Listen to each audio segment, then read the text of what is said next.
तो दोस्तों, Christopher Nolan की फिल्में सिर्फ मामूली कहानी नहीं होती, बल्कि ये एक ऐसा एक्सपीरियंस होती है जो कि ऑडियंस को अपने साथ जोड़ लेती है। और अब वो लेकर आ गए हैं एक बहुत ही शानदार मूवी, द ऑडिसी, जो कि हिस्ट्री की सबसे ग्रेट स्टोरी पर बेस्ड है, जिसमें एक योद्धा एक जंग जीतने के बाद अपने घर लौटने के लिए निकलता है, पर रास्ते में उसे कई मुसीबतों का सामना करना पड़ता है। अगर आप इस फिल्म को अच्छी तरह समझना चाहते हैं तो ये वीडियो देखते रहिए। आज मैं द ऑडिसी मूवी को शॉर्ट में एक्सप्लेन करूंगा। तो चलिए शुरू करते हैं। मूवी की स्टोरी जानने से पहले हमें इसका बैकग्राउंड समझना होगा। ऑडिसी की कहानी लिखी है एंशिएंट ग्रीक पोएट होमर ने, जिन्हें जाना जाता है दो फेमस पोएम या नवेल के लिए, जो कि है इलियड और ऑडिसी। ये दोनों बुक असल में एक ही कहानी के दो हिस्से हैं। जहां पहली किताब इलियड में ट्रॉय और ग्रीक किंगडम्स के बीच की लड़ाई दिखाई गई है, क्योंकि ट्रॉय शहर के राजकुमारा पेरिस ने ग्रीस के स्पार्टा शहर की रानी हेलेलेन को किडनैप कर लिया था।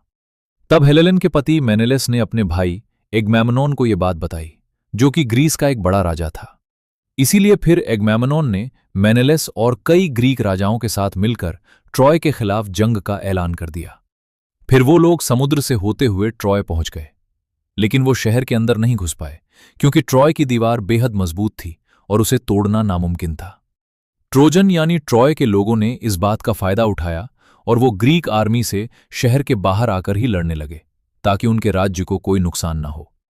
इस तरह से 10 साल तक ट्रॉय के बाहर ही ट्रोजन वॉर चलता रहा, जिससे ग्रीक सोल्जर्स परेशान हो गए, क्योंकि ना तो उन्हें हेलेलेन वापस मिली थी और ना ही वो जंग जीत पा रहे थे।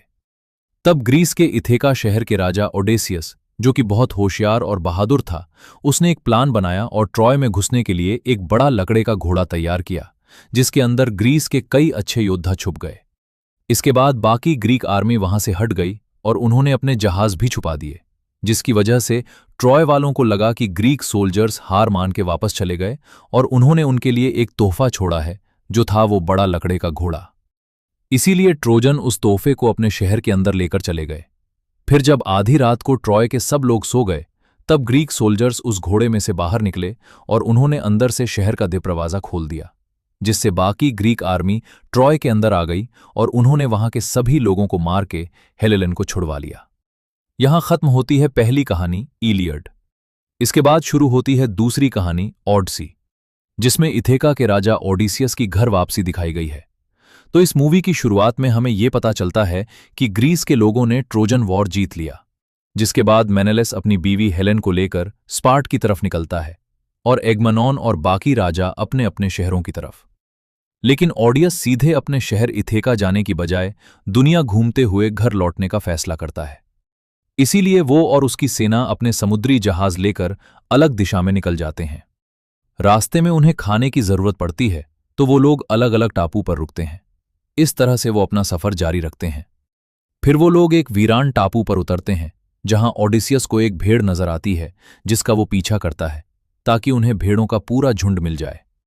तब वो लोग एक गुफा में पहुंच जाते हैं, जहां उन्हें बहुत सारी भेड़ें तो मिलती हैं, लेकिन उनका मालिक एक बड़ा सा एक आग वाला राक्षस था, जिसका नाम था पॉलीफेमस। वो उन सबको उस गुफा में कैद कर लेता है और कुछ सैनिकों को मार के खा जाता है। आखिर में ओडिसियस और उसके साथी उस राक्षस को अंधा कर देते हैं और उस गुफा से भाग जाते हैं। पर जाने से पहले उन्हें यह समझ में आ गया था कि पॉलीफेमस असल में समुद्र के देवता पोसाइडन का बेटा है, जो कि अंधा होने पर अपने पिता से उन लोगों के लिए सदा की प्रार्थना कर रहा था। इसीलिए अब ओडिसियस की पूरी सेना डर जाती है कि उन्होंने समुद्री देवता को नाराज कर दिया, जिसकी वजह से उन्हें रास्ते में परेशानी आएंगी। लेकिन ओडिसियस इन बातों पर ध्यान नहीं देता और वो आगे बढ़ता रहता है। पर अब सच में उनका सफर बहुत मुश्किल हो गया था, जहां अब समुद्र में कई तूफान आने लगते हैं, जिससे वो लोग रास्ता भटक जाते हैं। फिर वो सब खाने की तलाश में एक आइलैंड पर रुकते हैं, जहां पर काफी बड़े साइज के आदमी रहते थे, जो कि ओडिसियस की फौज पर हमला कर देते हैं और कई सैनिकों को मार। इसीलिए वह उन्हें ढूंढने निकल जाता है। फिर वह भी सरसी के घर पहुंच जाता है और उससे अपने साथियों के बारे में पूछता है, लेकिन वो कहती है कि उसे उनके बारे में नहीं मालूम और वो ओडिसियस को भी वो नॉनवेज खाना परोसती है, पर वो उसे नहीं खाता, क्योंकि ओडिसियस को वहां कई सारे जानवर और अपने साथियों का सामान देखकर सरसी पर शक हो गया था कि वो एक डायन है। फिर वो उससे पूछता है कि उसने उसके आदमियों को सुअर क्यों बनाया।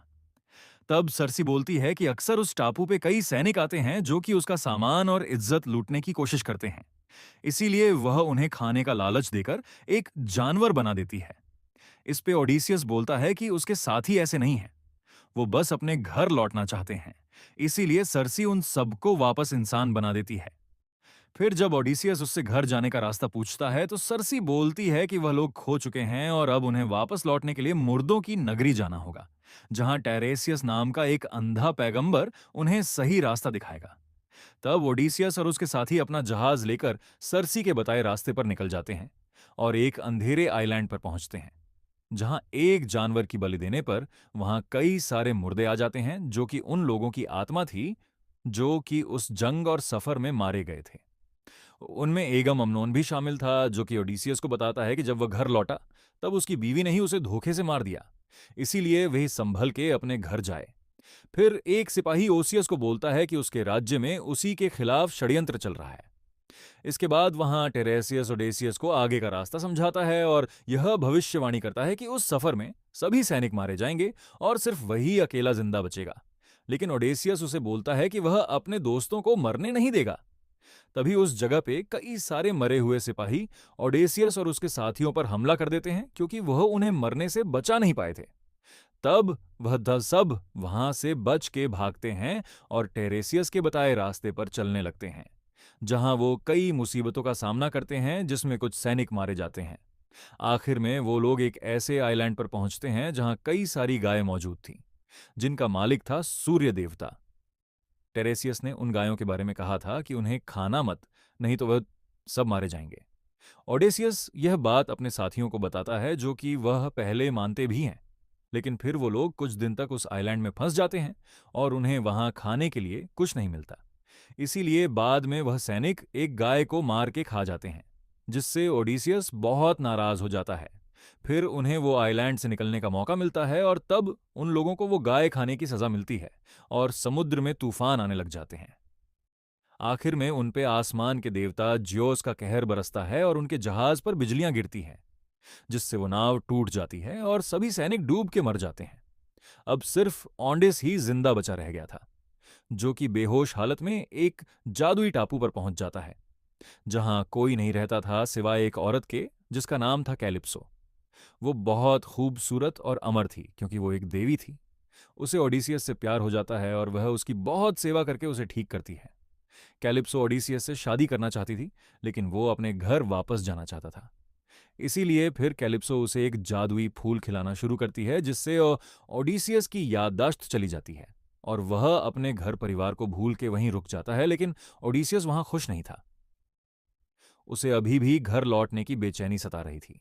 इसीलिए कैलिप्सो फिलहाल उससे शादी नहीं करती और वह उस दिन का इंतजार करती है जब ओडिसियस पूरी तरह से अपना अतीत भूल जाए। इस तरह से कुछ साल बीत जाते हैं। ट्रॉय की जंग में 10 साल लगे थे। फिर 3 साल तक वो लोग समुद्र में भटके और अब ओडिसियस को इस टापू पे 7 साल हो गए थे।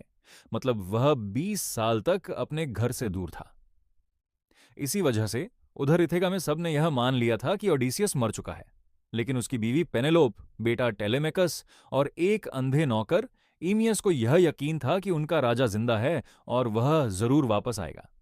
लेकिन ओडिसियस की गैर मौजूदगी का फायदा उठाकर राज्य के कई अमीर और अय्याश लोग महल में आकर बस गए थे और वह पेनलोप से शादी करके इथिका का नया राजा बनना चाह रहे थे। उन लोगों को सूटर्स यानी आशिक या दावेदार कहा जाता था, जिनमें सबसे बुरा था एंटीनियोस नाम का एक आदमी, जो कि टेलीमेकस के साथ बहुत बुरा सलूक करता था और पेनलॉग पर शादी का दबाव डालता था। लेकिन वो दोनों उन शूटर्स को वहां से भगा नहीं पा रहे थे, क्योंकि उनके पास सेना नहीं थी और मेहमानों को ऐसे भगाना बुरा माना जाता था। और अभी राज्य में समुद्री लुटेरों का खतरा भी मंडरा रहा था, जिनसे रक्षा के लिए उन सूटर्स की जरूरत पड़ सकती थी।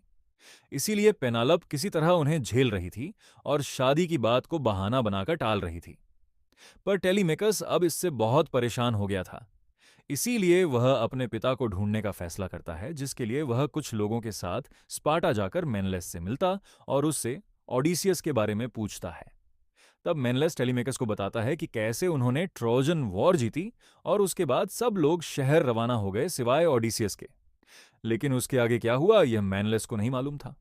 पर टेलेमेकस अपने पिता की बहादुरी और अक्लमंदी के किस्से सुनकर बहुत खुश होता है और उसे यकीन हो जाता है कि ओडिसियास जिंदा है और वो घर वापस जरूर आएंगे। दूसरी तरफ इथिका में एंटिनियोस और कुछ दावेदार टेलेक्स को मारने का प्लान बनाते हैं ताकि वो राज्य की गद्दी हड़प सके। इसीलिए एंटिनियोस अपने कुछ आदमियों को टेलीमेकस को मारने भेजता है। उधर उस जादुई टापू पे कैलिप्सो को देवताओं का इशारा होता है कि वो अब ओडिसियस को घर जाने दे। इसीलिए वो उसे वो जादुई फूल खिलाना बंद कर देती है और ओडिसियस की याददाश्त वापस लाने में मदद करती है। फिर जब उसे सब याद आ जाता है तब कैलिप्सो ये बोलती है कि उसे खुद को समुद्र के हवाले करके मुसीबतों का सामना करना होगा, तभी वो अपने घर लौट पाएगा। इसीलिए ओडिसियस एक छोटी सी नाव बनाकर उस पर सवार हो जाता है और कुछ तूफानों से गुजर के इथेका पहुंच जाता है। फिर वो एक भिखारी का रूप लेकर महल के पास जाता है, जहां उसे अंधे इमियत से पता चलता है कि टेलेमेकस पाटा गया है। ओडिसियस ने उसे मारने के लिए कुछ आदमी वहां भेजे हैं। इसीलिए ओडिसियस भी वहां चला जाता है और टेलेमेकस को उन कातिलों से बचा लेता है। फिर वो उसे बोलता है कि वो ट्रोजन वॉर का एक सैनिक है जिसे ओडिसियस ने वहां के हालात का जायजा लेने भेजा है। लेकिन टेलेमेकस ये समझ जाता है कि वही उसका पिता है। तब ओडिसियस उसे बोलता है कि वो महल में एक दावत रखे और सभी शूटर्स को वहां जमा करे ताकि उसे सबकी असलियत पता चल सके। फिर टेलेमेकस महल में जाता है जहां ओडिसियस भिखारी बन के आता है। तब वहां वो दावेदार उसके साथ बहुत बुरा सलूक करते हैं।